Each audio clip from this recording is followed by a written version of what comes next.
Okay, good afternoon, everybody, and a huge welcome to the next in our series of Zero Carbon Cumbria Partnership Climate Cafes. And just to mention at the start that we're recording today for the benefit of those who may not be able to attend, so I hope that's all right with you.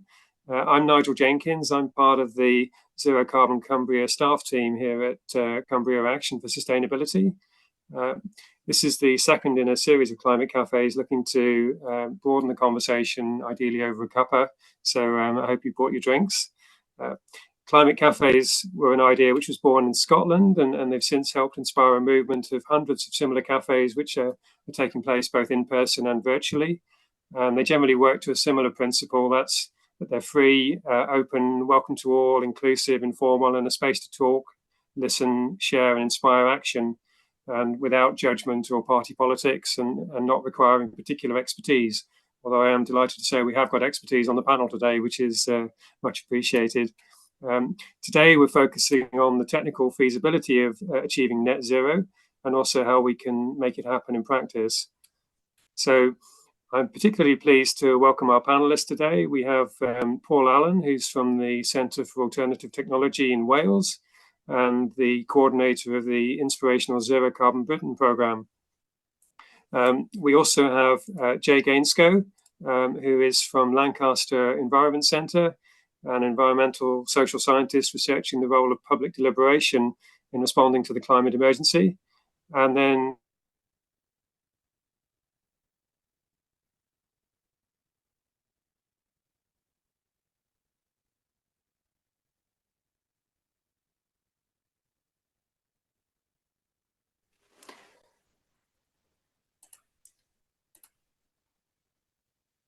appears we lost Nigel briefly there. It looks like you're back now, Nigel. Are you? I am. Sorry, I don't know what happened there. Okay. I was talking very merrily. Did I disappear? I'm so sorry. I was just welcoming our panelists. So I welcome Paul, Jake, and Tim. I hope you got most of that. Also, thank you, Natalie, for helping us with running today's event and stepping in when I disappeared. So I appreciate that. We're first going to hear a little bit from our panelists, and then there'll be an opportunity to take a few questions, hopefully via the Q&A function, which is at the bottom of the screen. You're also very welcome to use the chat function for introductions and comments, and thank you for those who are already doing that. So without further ado, I'm going to welcome Paul. For many people working on emission reduction programs, Paul will probably need no introduction. He was part of producing the first Zero Carbon Britain report back in 2007. And I know personally that was certainly how I first started learning about zero carbon directly from Paul at the time. And since then, there's been further seminal research such as Rethinking the Future, Making It Happen, and Rising to the Climate Emergency. So, Paul, I've often heard you describe the climate crisis as a wicked problem, but your latest report shows a positive, technically feasible scenario for zero carbon using proven technology. So I thought, could you tell us a bit more about that scenario and what the solutions are, please? Certainly. Thank you very much for inviting me. Well, what we do is we cross the yawning chasm between what's politically acceptable and current actual delivery from government. And we model what could be feasible, rooted in the science of what's achievable, rooted in the biology, rooted in the chemistry and the physics. And we produce a range of models to open new conversations, to trigger new research, to get people thinking differently. So the most recent model, Rising to the Climate Emergency, uses hourly modeling of supply and demand. And it shows that we have all the technologies that we could deploy to keep, and we can keep the lights on in the hospitals 24/7 around the year. But I think a key aspect of it is that it sort of entwines powering down the amount of energy that we waste or we use unnecessarily with powering up 100% clean energy, and intertwines the two to really give conversation starters. We've presented it at a whole range of different levels, right from the COPs, we've presented it to government, we present it and share it with communities and councils, because it helps frame how people think about things, particularly in the light of what we recognize as a wicked problem, that climate impacts are feeding back on themselves and getting worse and worse and worse. And they're deeply entwined with the infrastructure and the culture that we live in. What we're looking to highlight is wicked solutions that can also feed back on themselves, that can also intertwine with society. So in the report, we look at the incredible cost falls. I mean, you have to keep up with it almost on a daily basis. The cost falls in clean energy have been faster than any expert predicted. But also looking at the benefits beyond carbon, which we include a chapter in the report, which is a sort of multi-solving approach. What other problems can we solve at the same time in terms of air quality, better diet, active mobility, all sorts of other problems that society faces? And of course, renewables are getting cheaper and cheaper and cheaper, which is why we've been excited to engage with community ownership energy projects, linking up with Energy for All. I was in Windermere just a fortnight ago at their annual gathering, looking at how that can become a much larger movement of communities that actually own the energy themselves. And all of the reports are free to download from the CAT website, cat.org.uk. And what we're also specializing in is lots of training. We had a sort of deep dive into retrofit. We have energy courses. We have 8 different master's courses that we've trained 2,000 students in. So getting the skills is something that CAT's really excited about offering. Yeah, that's brilliant. I've been really impressed by the range and scope of the courses that you've been offering in the new education centre there in Wales. I'd be interested to get your thoughts on how you've seen this change over the years, because I know when I read one of the early reports, there was a heavy emphasis on offshore wind, and it seemed very ambitious, the kind of targets that you were proposing there. And yet it's been really interesting to see how offshore wind has grown exponentially in recent years. And walking on the fells in Cumbria, looking out towards Walney Island, you see the extent of the offshore wind facilities there. So how have you seen this gain momentum over those years since the first report? Yeah, when we did the first report, first of all, zero carbon and that amount of offshore wind was just like off the radar for almost any politicians or organizations. But we've seen it move into the mainstream. Now, if we were doing zero carbon Egypt or zero carbon Greece, it would be a different mix of clean energy sources. But because we're in Europe's wild western windy fringe, and wind power seasonally matches the larger demand for energy in the winter, having about half of it coming from offshore and some onshore, but mostly offshore wind, it seems to be a very, it's coming to life. It's becoming real. It is, definitely. Now, I know you hailed from Cumbria, Paul. You're originally from Penrith. So I'd also be interested in your views on what opportunities you think might come out of this transition, really, for Cumbria particularly. Do you think Cumbria is well placed to reduce emissions and to make the transition? Absolutely, of course it is. It certainly gets a good percentage of offshore sites around everywhere from Carlisle right down the coast, but there's also lots of hilly sites. There's lots of very, very good wind sites, and recognizing as well the benefits of linking that to supporting family farms and having community ownership, so that, like, as all the pound signs are blowing across Cumbria in the wind, or all the pound signs are bouncing down from the sun, or even when it's absolutely pouring down, tons of water has been lifted from sea level to the top of the fells. And as that flows down, there's a potential for lots of small-scale community hydros to capture those pound signs and pump them into fund schools and hospitals and councils and all the things that we want. Oh, good. Well, that's really encouraging to hear that you think Cumbria is well placed on energy, and hopefully more broadly on the transition that we're going to have to go through to achieve this.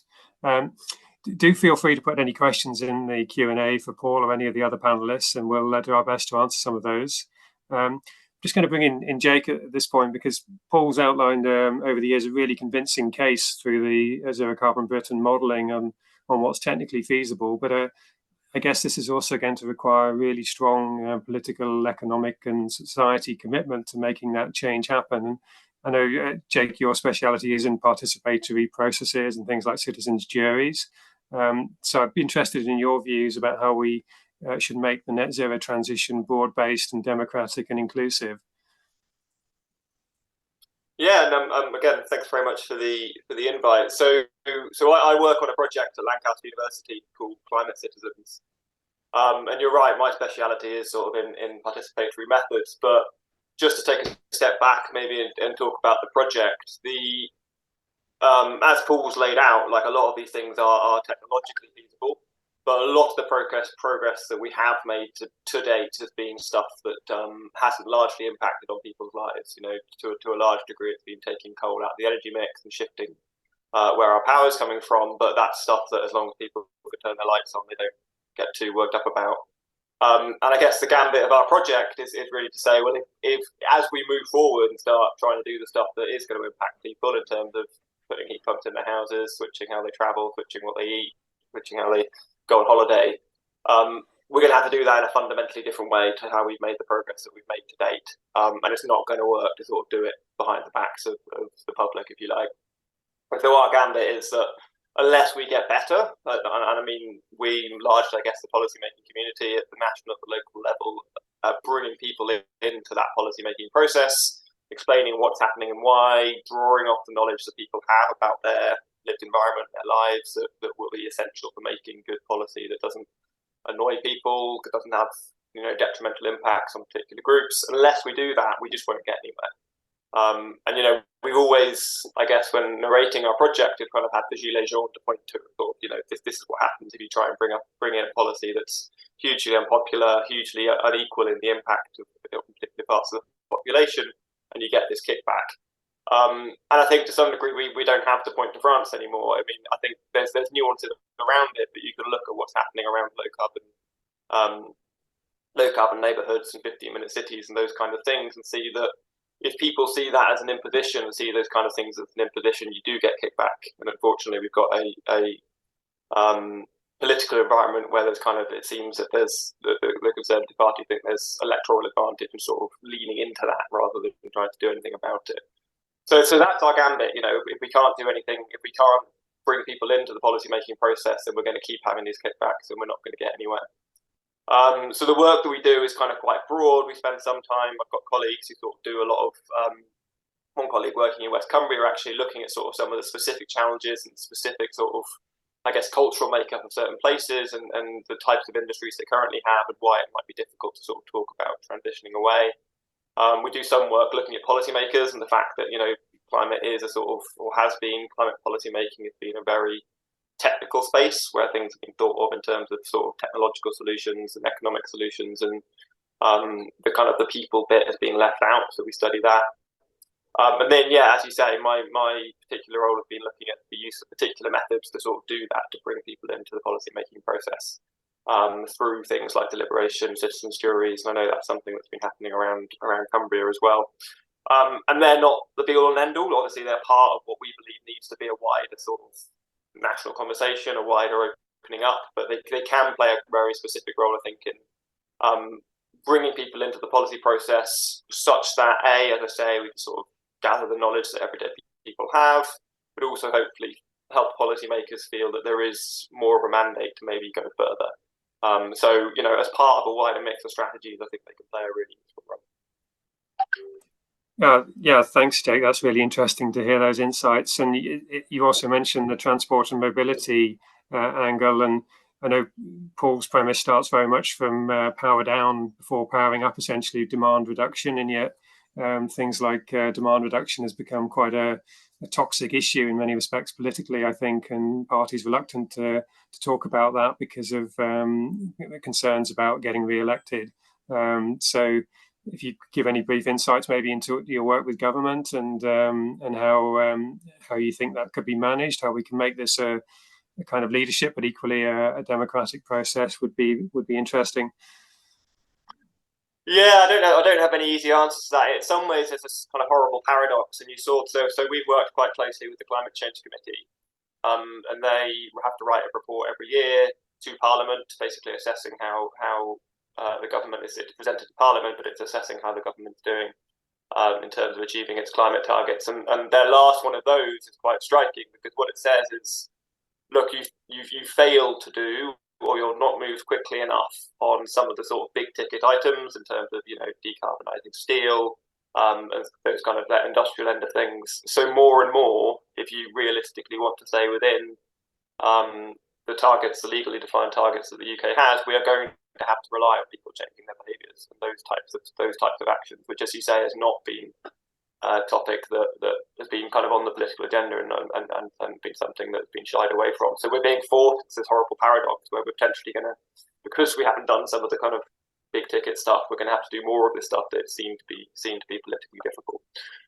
So I don't have a solution. I don't have a direct solution, but I think the one thing I would point to, and some of our research points to this, is the important role of leadership. People do look to the government for signals that they are being asked to do something. It's as part of a wider collective effort, and it's amazing how often things like COVID come up if you have conversations with people around this. They said that at that time, yes, they were making sacrifices, but it was understood as something that was being led. And okay, there's been things that have come to light since then that people are angry about, but at least at the time, people felt that it was part of a collective effort. It was clear from government what was wanted, what was required of them. And emulating something like that, something that's demonstrated in the behaviour of people in government, but also that people can just clearly see this is the priority, this is the direction of travel, and if I do these things, it's not going out on my own, costs not all landing on me, it is as part of this wider effort that we're trying to achieve.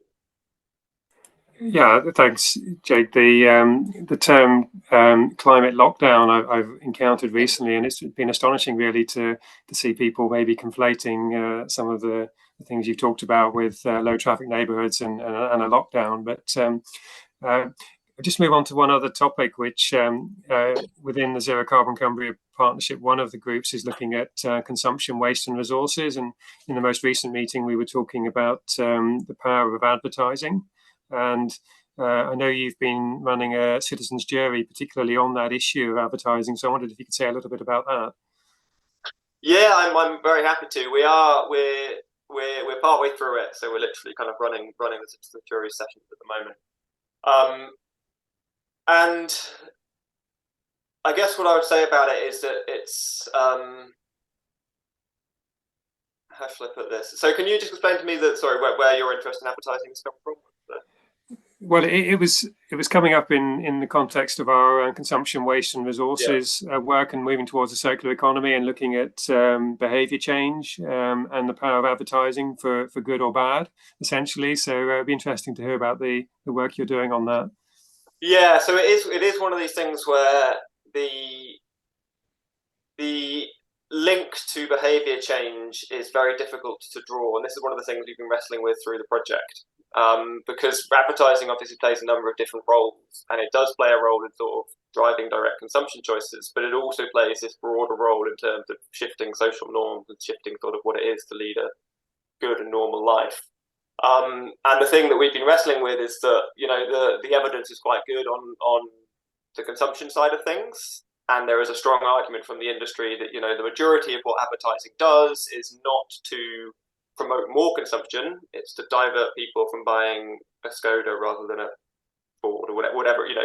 Their main role, as they see it, is to shift people's consumption between brands, and it's brand competition that is the game that advertising is largely in. And so they position themselves as actually having the potential to play really quite a positive role in the transition, in the sense of, if you tell the car industry they need to sell EVs, we're the ones that can make people want those EVs rather than the big SUV, even though actually what we know is SUVs driven by advertising of the sale of SUVs has exploded in the last 10 years. But they have this quite compelling narrative as to the positive role that advertising can play, and it's not entirely wrong. I think it can play that role.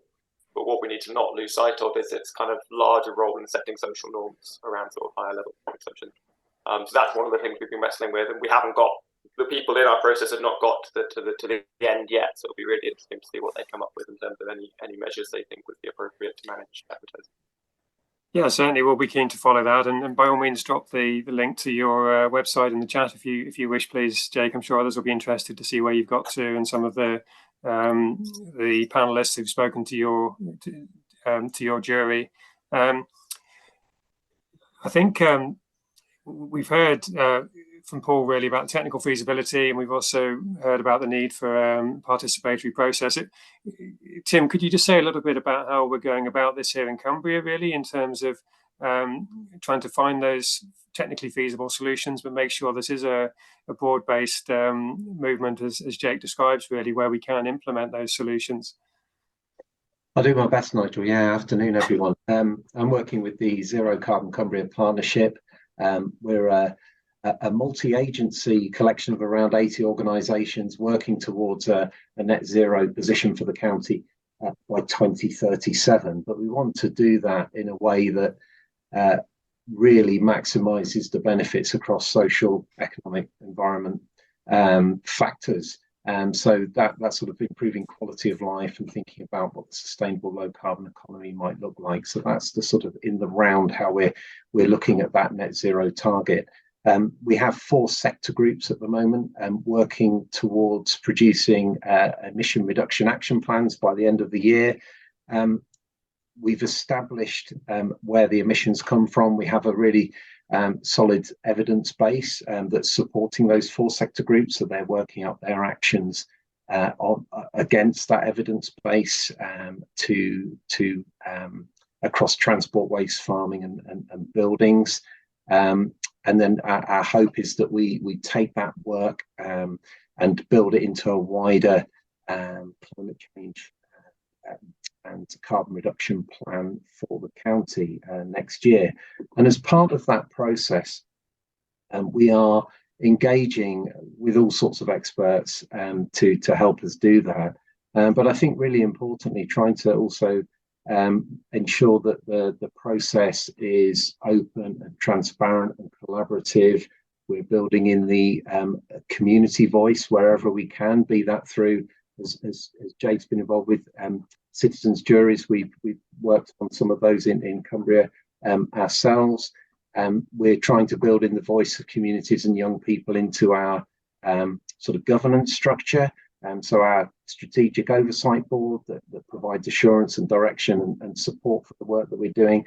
That group itself has community representation and the representation of young people through that. So there's a process there, I think, for us where we're trying to engage with our partners to ensure that local authorities be a good example, where we're trying to use that local democratic process to make sure that we're reaching our communities, we're helping to shape policy locally, we're trying to get really meaningful engagement with our communities in terms of community need and that kind of lived experience, and really build that into our future local policy making. We're at an interesting time, of course, in Cumbria with the recent reorganisation. We now have 2 unitaries that will be producing all sorts of plans. I'm pleased to say climate change is going to be one of those plans. So we're engaging with them on that.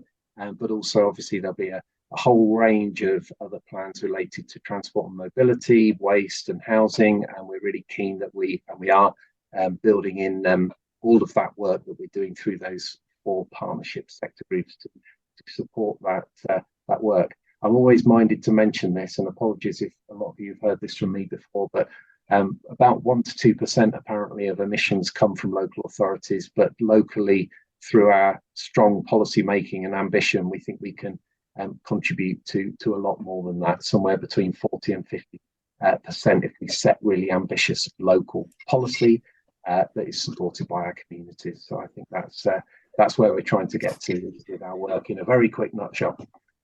No, that's brilliant. Thank you, Tim, for just summarising that for us. Yeah, absolutely. Okay, I think we'll at this point we'll ask Natalie whether you'd like to highlight maybe a couple of questions if any have come in, please. Okay, we've not really had a lot of questions. Wendy has asked what opportunities are there in the Whitehaven area if we manage to stop the coal mine. So I think that came in when Paul was talking about sort of renewable energy. So I don't know if that was related to that sort of, what else can be done in the area if there is no coal mine. we can. Yeah, and that's become quite a a clear debate where understandably the west coast of Cumbria is looking for investment and employment, but equally it's what kind of investment employment. Paul, would you like to have any view on that? Or Yes, certainly. There's huge potential for offshore wind in the seas around Whitehaven. There's huge potential for onshore wind. There's potential for solar and hydro, small-scale hydro, revitalizing old hydro sites. There are plenty of opportunities. It's just a matter of having the linking up of the vision and the valuation assessments of the sites and finding the investment, particularly municipally or from citizens, so that the benefits and the finance goes back to citizens. yes, certainly we need to sort of realise the theoretical potential, I guess, and turn that into a tangible investment and employment for people. Yeah. I'm struck by the fact that Cumbria has these particular challenges, whether it's, for example, on rural mobility. We're such a large county with a low population density, and equally we have opportunities like the west coast and offshore wind. So we need to look at these particular challenges and the opportunities that they bring as well.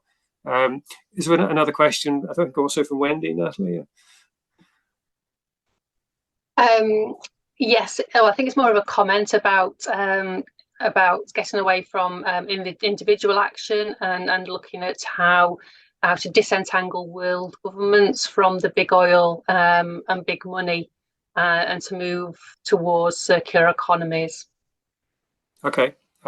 We have certainly have groups quite active in Cumbria who are looking at divestment in particular and encouraging local authorities and others to move away from investing in fossil fuels. We also have an event coming up on circular economies as well in the next few weeks. So you can find that on the CAF's website and looking at what a circular economy means and also how we might achieve a more circular economy in practice. I'm just keeping an eye on the questions. Sally's saying, as a householder, there's little information to help with the big changes. Changed our boiler to be able to take biofuels, but you cannot actually source biofuels in this area. There are certainly challenges. We have a lot of resources on the CAF's website for householders and businesses, and particularly ones around energy and retrofit. And we provide a range of services to help people with insulating their homes or to look at other forms of energy supply and removing drafts and all kinds of services across the county. So I'd encourage looking at the CAF's website for some answers on that.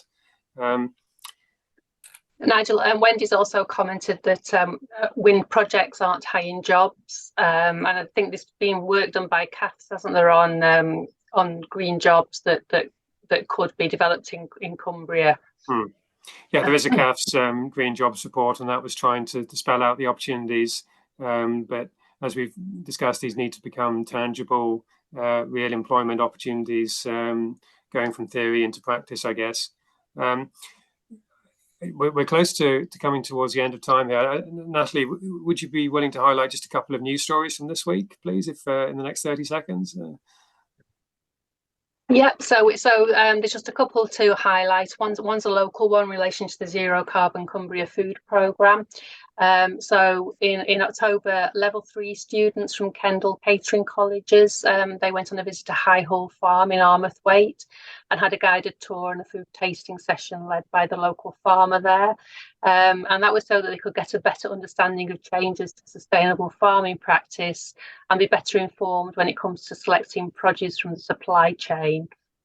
And the programme is running a series of workshops that can hopefully evidence and showcase examples of carbon reduction and sustainable changes to farming management practice, so that they can work with processes to reduce carbon and be more energy efficient and improve sustainability.